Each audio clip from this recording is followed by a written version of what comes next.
Are you ready to take full control of your physical, emotional, and spiritual health?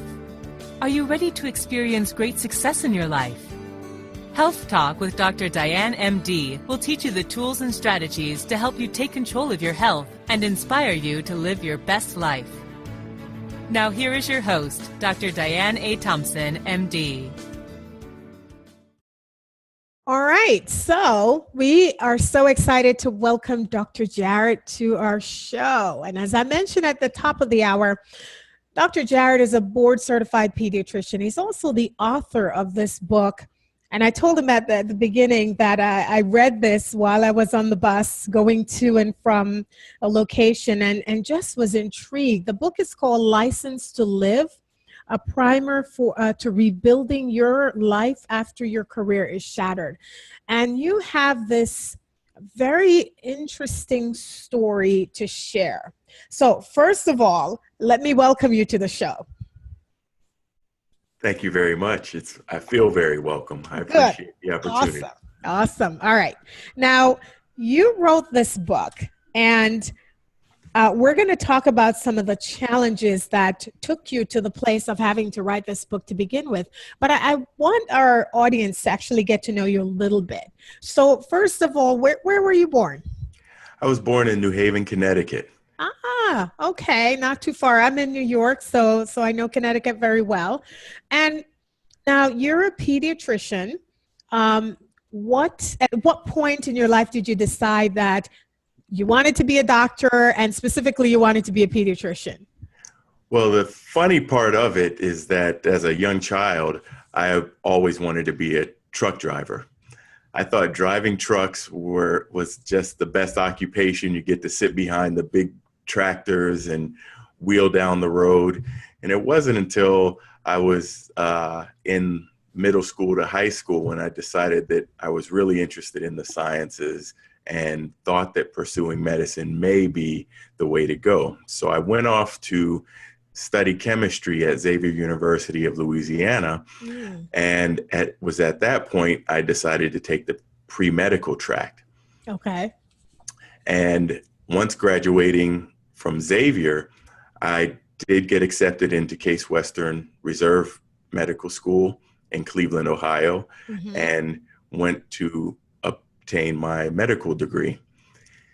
So, by the way, Case Western is a very prominent and well-respected medical school. So, yes, I was very fortunate and still love the fact that I attended that school. Wonderful. And then pediatrician, what made you choose peds?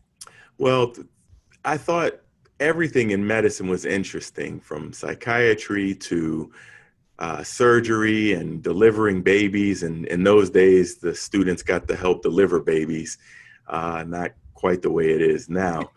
However, all those things were interesting, but it didn't really appeal to me. I didn't feel that draw. And it wasn't until the beginning of my fourth year in medical school that I looked back at everything and said, oh, this is all interesting. But the very first rotation that I took was in pediatrics, and I didn't want to overestimate my liking of the rotation simply because it was the first time we were out in the hospitals.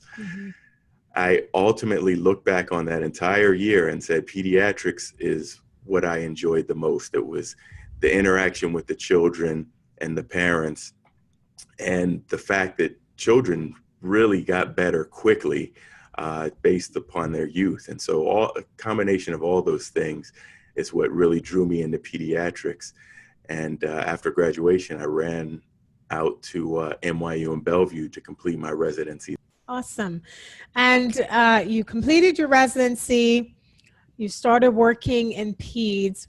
Was at any point did you say to yourself, oh, this is not what I want, or did you really realize that this is it for you?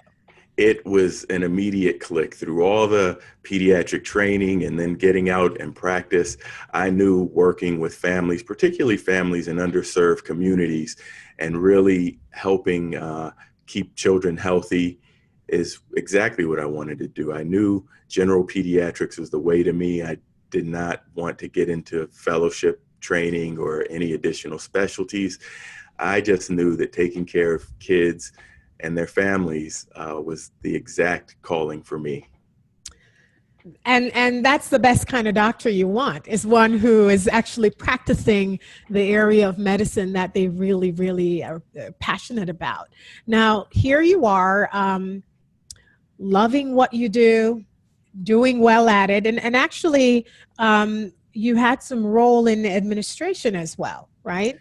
Yes, over time, I actually was went from a medical director of a clinic that oversaw 2 doctors and 2 nurse practitioners, and with time, that practice grew both in number of children that we served as well as providers, and we ended up having about 8 physicians and over 8 nurse practitioners in that program.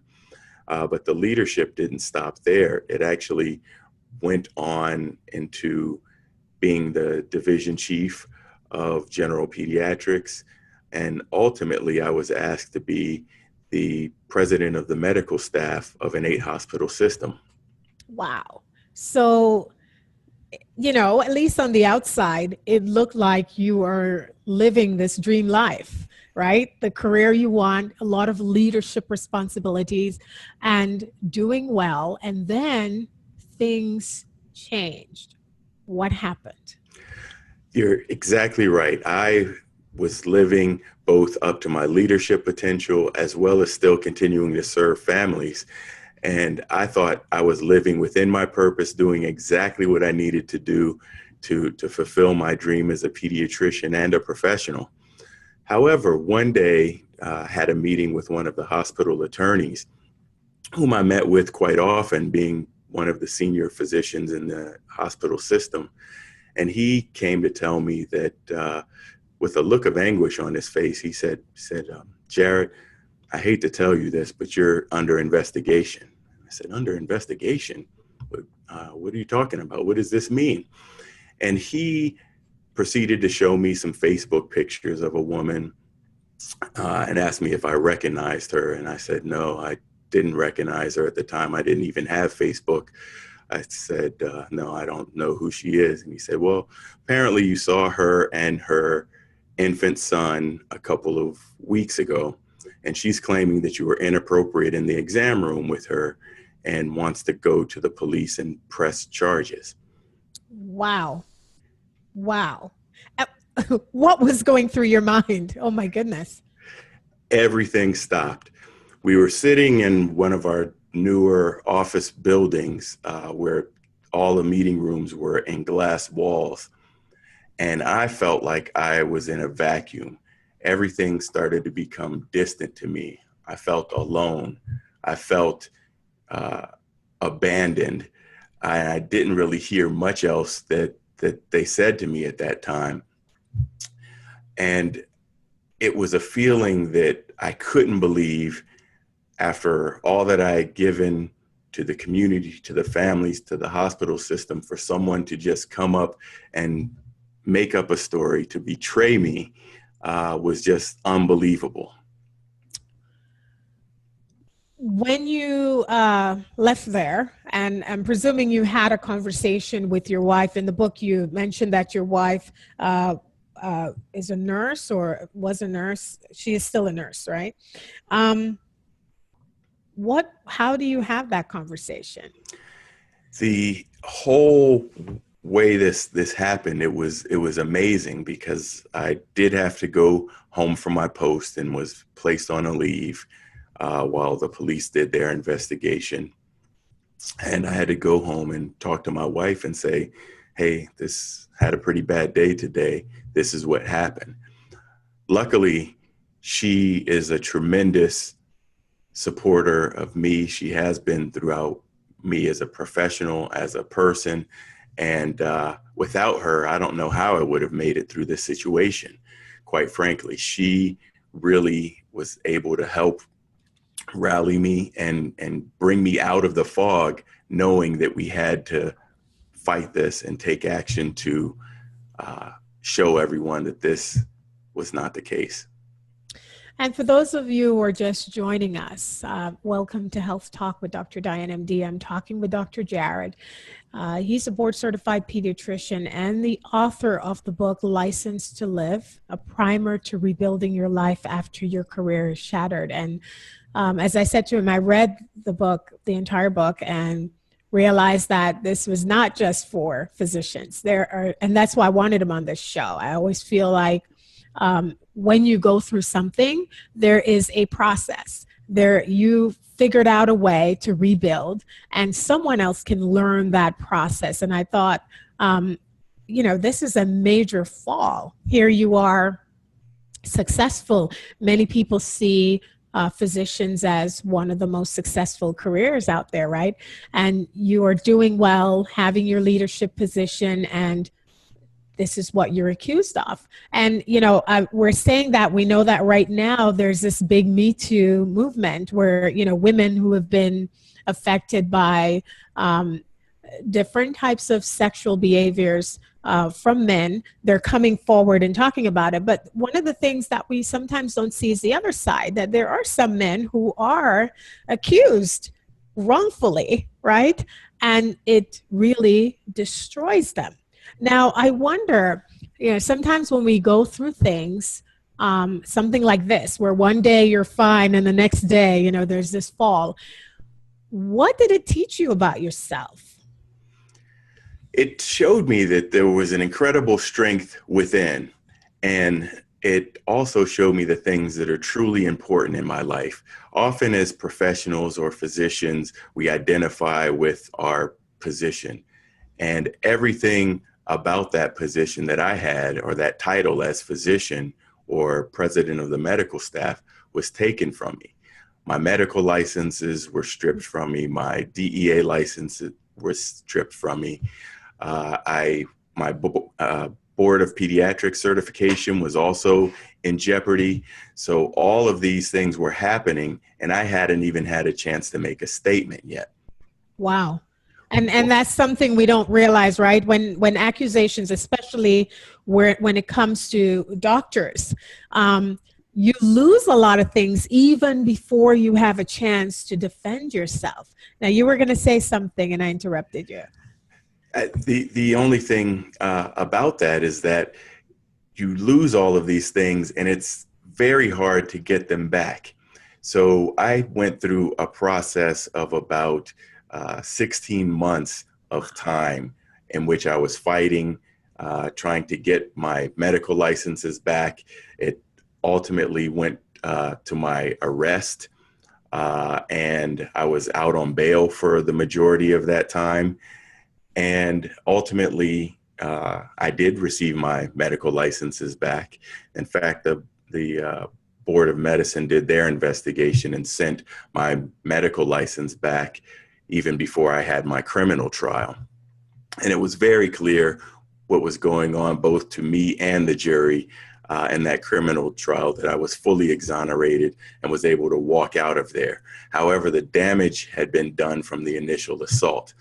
And as I was saying about being a professional or having that title and living in the identity of that title, when that title gets stripped away, it's very easy to have yourself feel like you are no longer a human or you're no longer a person because that piece of you has been taken away.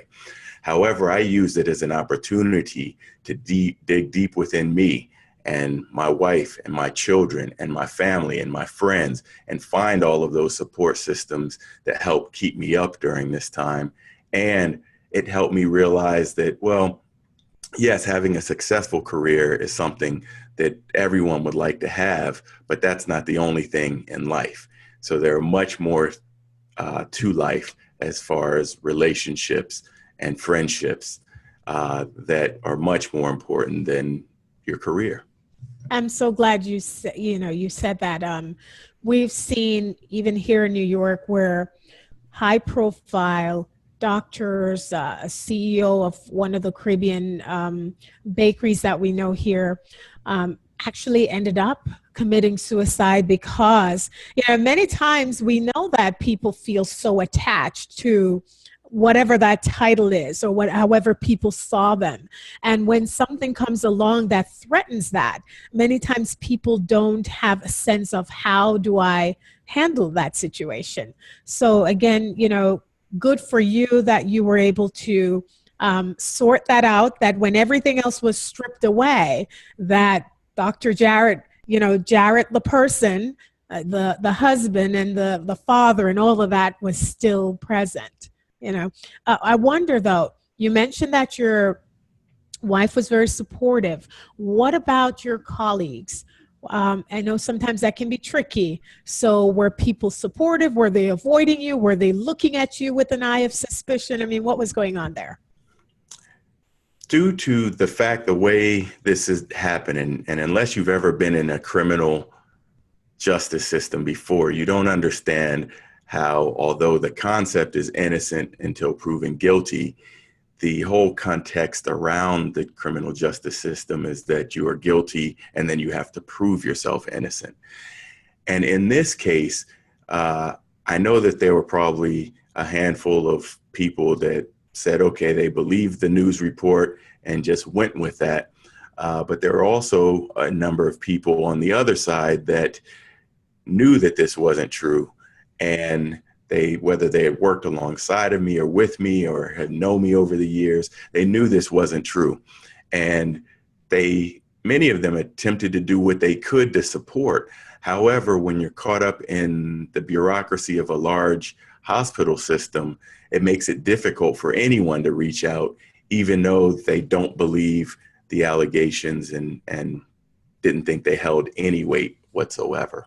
So that was something difficult for me to realize and come to that point where, yes, there is a part of everything that, although you have all these interpersonal relationships at work, those things tend to keep you going. However, when it comes to the corporation or the parent company, then it becomes just business and you are just an expendable individual like anyone else. And I will repeat, you mentioned you were exonerated, but here's one of the things. If someone who's other than a doctor, let's say, you're a salesman, a watch salesman, and you're accused of something like this, while you wait out your trial, you could probably go work somewhere else as a watch salesman. But when you are a doctor and your license is removed or, at risk of being removed, what do you do during this time as you're waiting? How does the family, your livelihood is gone. So what do you do? What were you doing then? I took a lot of time to look at other possibilities. I tried to apply for factory jobs. I tried to apply for management jobs that weren't healthcare related. I even took measures to get my commercial driver's license. Maybe there's deep down that little child story I told at the beginning, really wanted to come back. So I actually started getting my commercial driver's license together in order to keep myself going. But after rejection, after rejection, after rejection, whatever the case may have been, I really didn't even make it in the front door of any of these places I applied in which to work. I knew that I had to continue to believe in myself and start myself over again and start myself over again for a bigger cause that became even a bigger purpose than I thought I was living previously. I've sometimes spoken with people in the past on interviews, and they'll say, they've been through something and they've started over and figured it out. And now, just like you're doing, teaching other people how to do it. And they'll often say, maybe it wasn't only for me or so much for me, but this test became a testimony so I could help someone else as well. And you talked about starting over. How did you start? What did you do? Because I know there are other people who are experiencing, it may not have been this same thing, but a similar test, and they're looking to rebuild. So how did you start? Well, a lot of it was looking at my interests, my strengths, looking at my weaknesses as well, and combining all of these things into some of my core values. And one of my core values has always been to help people. And I knew I wanted to continue to help people. Over the time I was out trying to fight both the criminal charges and defend myself against the medical board, people brought to my attention stories from all across the country of similar things that happen to people, both in health professions and without. And I knew how I felt in the beginning, how you feel so isolated, how you feel like you're the only person going through something so horrific and it couldn't possibly happen to anyone else. The truth of the matter is that it actually happens to quite a few people. And that is what led me to become a career restart and refresh coach, because a lot of people go through these sudden career changes and it leads them down a very dark path. And you had alluded to it before. Sometimes it ends up in suicide. But I am here to attest to those and to help them navigate their way back onto a career path that they are comfortable with, that the career that they always wanted to deserve, and show that there's something more than just a title or a profession to themselves. And you sort of shared some of these lessons, but I wonder, are there some specific lessons that you would say to someone going through the same thing? The first thing is to believe in yourself.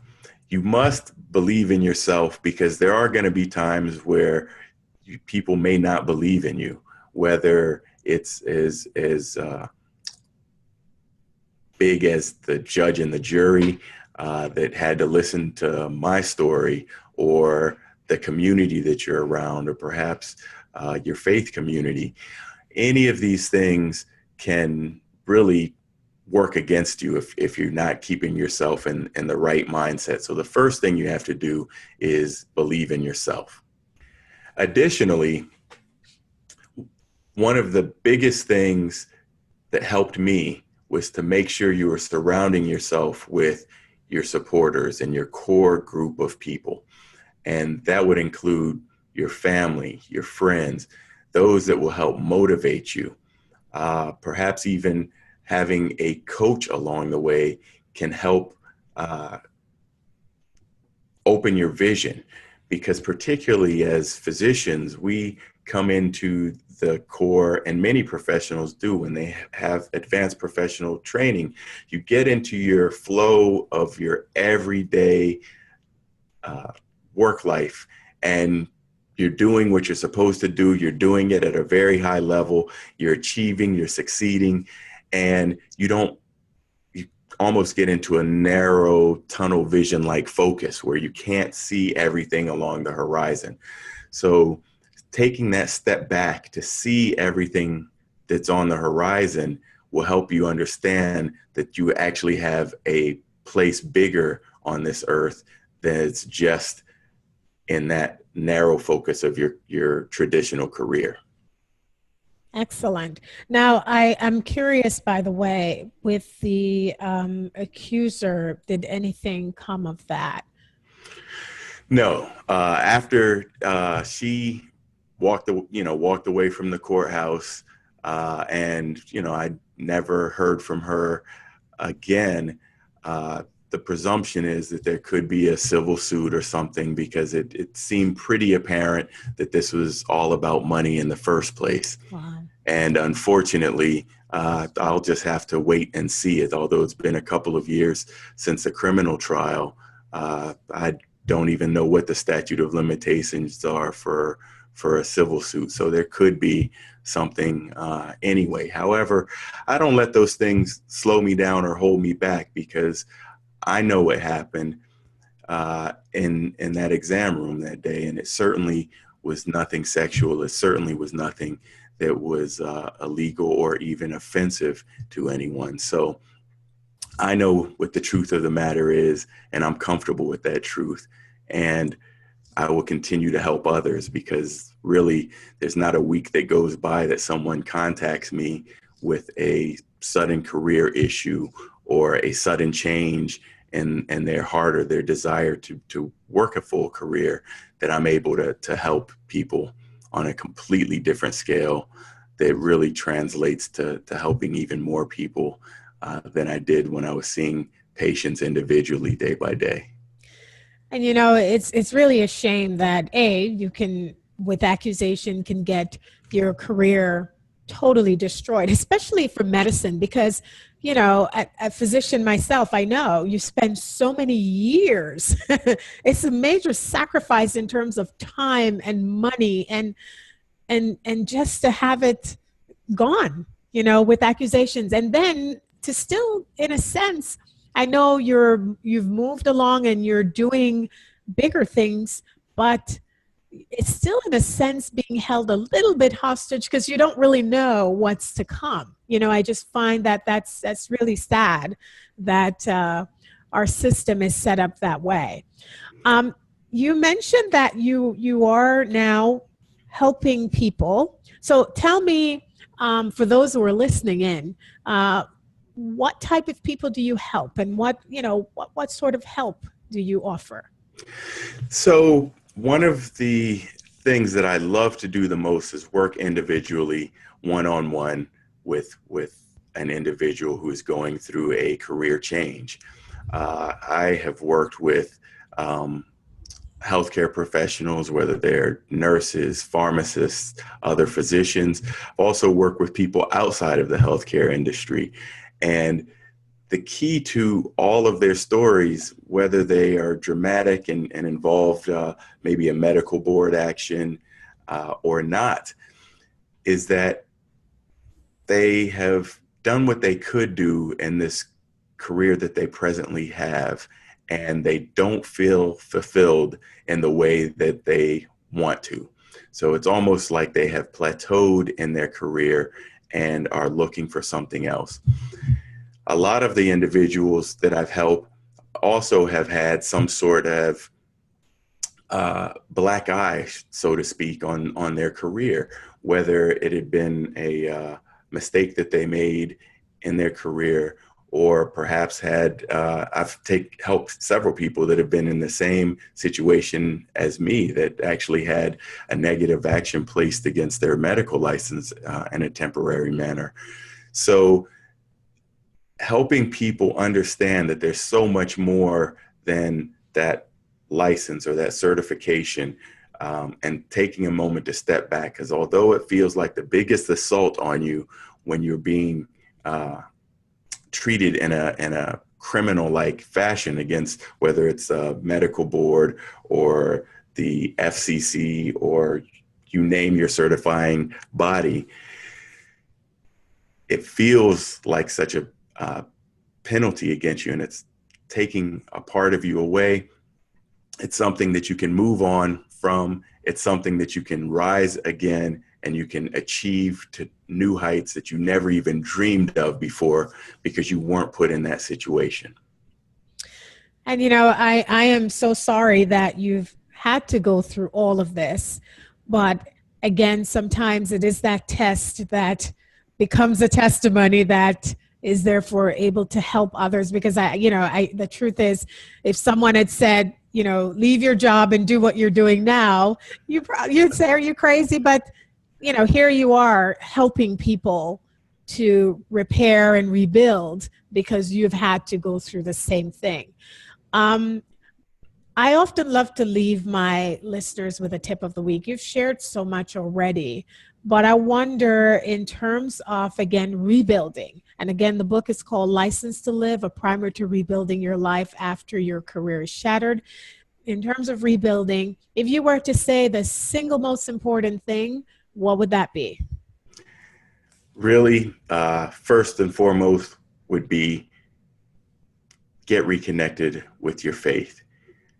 And that in and of itself shows you that, yes, you're a human, you're here on this earth, but there is an entire universe out there waiting for you to do great things. And if you have faith in yourself, you have faith in your God, you will go to places you just never would believe. Wonderful. And share with our listeners where they can contact you to work with you or just to see what you have out there and even to get this book. Yes, you could go to my website at www.drjarret.com. Spell out the word doctor, J-A, 2 R's, E, 1 T.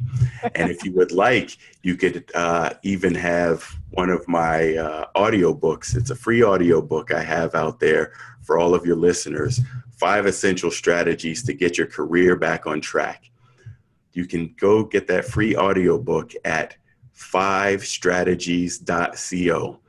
That's the number 5strategies.co. Excellent. And I will also make sure that the information and your contact information is shared on my website, which is drdianethompson.com, and also on my social media.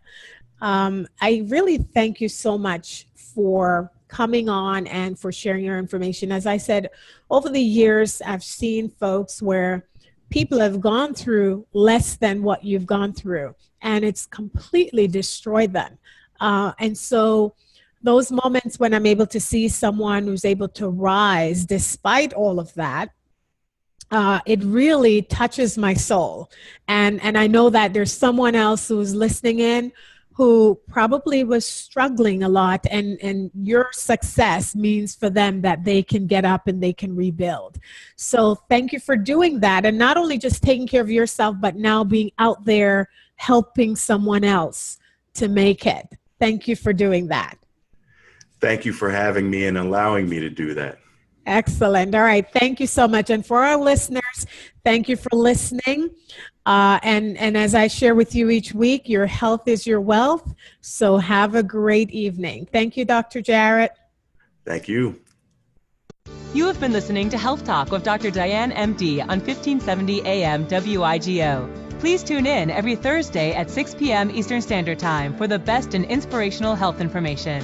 If you have missed any part of this broadcast, would like to find out more about Dr. Diane A. Thompson, or would like to receive her ebook on stress, please go to drdianethompson.com. That's drdianethompson.com. And like us on Facebook at facebook.com/Dr. Diane A. Thompson. Remember, your health is your wealth, so do something healthy for yourself. Have a great evening.